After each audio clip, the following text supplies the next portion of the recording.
ఈరోజు పులివెందుల్లో నామినేషన్స్ జరిగినాయి. నామినేషన్స్ తర్వాత స్పీచెస్ జరిగినాయి. మీరందరూ వినే ఉంటారు. మన చీఫ్ మినిస్టర్ జగన్మోహన్ రెడ్డి గారికి మొన్న దెబ్బ తగిలింది. Sorry about it. బట్ ఒక డాక్టర్గా ఆయనకు ఒక సలహా, అట్లా దెబ్బలు ఏమైనా తగిలితే అమ్మా దయచేసి బ్యాండేడ్ పెట్టుకోకండి. బ్యాండేడ్ అట్లా డ్రెస్సింగ్ పెట్టుకుంటే లోపల చీమ పట్టి ఇంకా సెప్టిక్ అయ్యేదానికి ఛాన్స్ ఉంటుంది. ప్లీజ్ బ్యాండేడ్ తీసేస్తే కొంచెం గాలికి ఆరి ఎండి త్వరగా మారుతుంది. చీఫ్ మినిస్టర్ గారు డాక్టర్స్ ఎవరున్నారో నాకు తెలియదు, కానీ యాజ్ అ డాక్టర్ అది చూస్తూ బాధేస్తుంది. That is not getting the good advice. So request the chief minister not to put the Band-Aid or the dressing. Jaganmohan Reddy గారు అన్నారు, పులివెందులు అంటే నమ్మకం, పులివెందులు అంటే ధైర్యం, పులివెందులు అంటే భవిష్యత్ అభివృద్ధి.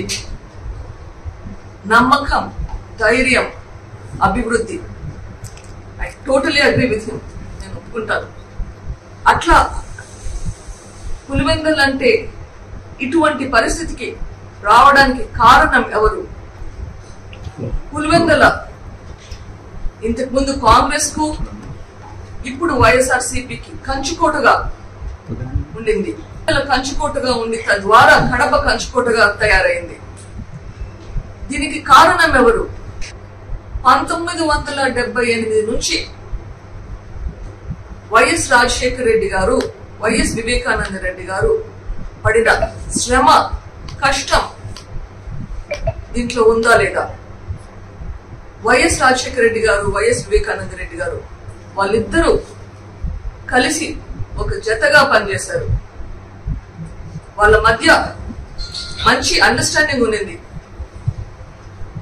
రాజశేఖర రెడ్డి గారు స్టేట్ లెవెల్లోనూ, వివేకానంద రెడ్డి గారు పులివెందుల, కడప చూసుకోవడంలోనూ వాళ్ళకి క్లారిటీ ఉండింది.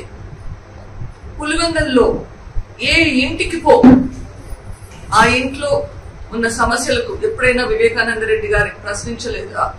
ఎప్పుడైనా వాళ్ళ వివేకానంద రెడ్డి దగ్గరికి వచ్చి వాళ్ళ ప్రాబ్లమ్స్ గురించి ఎక్స్ప్రెస్ చేస్తుంటే వివేకానంద రెడ్డి అవైలబుల్ గా ఉన్నాడా లేదా? ఏ ఇంటికైనా వెళ్ళండి, రాత్రి అయినా పగులైనా ఎప్పుడైనా ఉండేవాడు. అట్లా కొన్ని దశాబ్దాలుగా కష్టపడి పనిచేస్తే ఇక్కడ ప్రాంత ప్రజలకి వాళ్ళ అవసరాలు ఏమో అర్థం చేసుకొని గ్రహించి అవి సాల్వ్ చేయడానికి, ప్రాంత ప్రజలకు పర్సనల్ ప్రాబ్లమ్స్, ఈ ప్రాంతానికి ఏమేమి అవసరమో అవి అన్ని సాల్వ్ చేయడానికి కృషి చేస్తే ఈ శ్రమతోటి పులివెందులకి ఒక కంచుకోటగా తయారైంది. దానివల్ల వాళ్ళకి పులివెందులు అంటే ధైర్యం, పులివెందులు అంటే అభివృద్ధి అని చెప్పగలిగిన స్థితికి వచ్చింది. వైఎస్ రాజశేఖర రెడ్డి గారు ఎమ్మెల్యే, ఎంపీ, చీఫ్ మినిస్టర్ గా ఉన్నారు.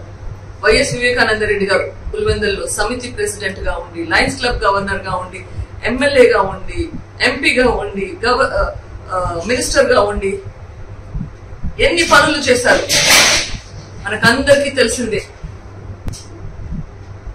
ఇన్ని జరిగినాక కూడా ఎందుకు మీకు వివేకానంద రెడ్డి గారు అంటే అంత అసూయ, ద్వేషం? చంపేంత వరకు వచ్చిన ద్వేషం ఎందుకు వచ్చింది అన్నది అర్థం కావడం లేదు. అనునిత్యం పులివెందుల ప్రజల కోసం పనిచేసిన మనిషి. అందుకనేనా ఈ ఈర్ష? ఈ రోజు ప్రసంగంలో వివేకానంద రెడ్డి గారి ప్రస్తావన వచ్చింది. వివేకానంద రెడ్డి గారి కేసు గురించి మాట్లాడారు. వివేకానంద రెడ్డి గారి గురించి నెగిటివ్ గా వచ్చేలా మాట్లాడారు. మీకోసం ఇంతగా కృషి చేసి, పనిచేసి, రాత్రి చనిపోయే ముందు వరకు మీకోసమే కృషి చేసిన మనిషి మీద మంచి మాట కూడా గుర్తు రాలేదా మీరు చెప్పడానికి? ఇంకా ఏమంటే ఆయన ఆశీస్సులతోటే మీరు నిలుస్తున్నారంటారు.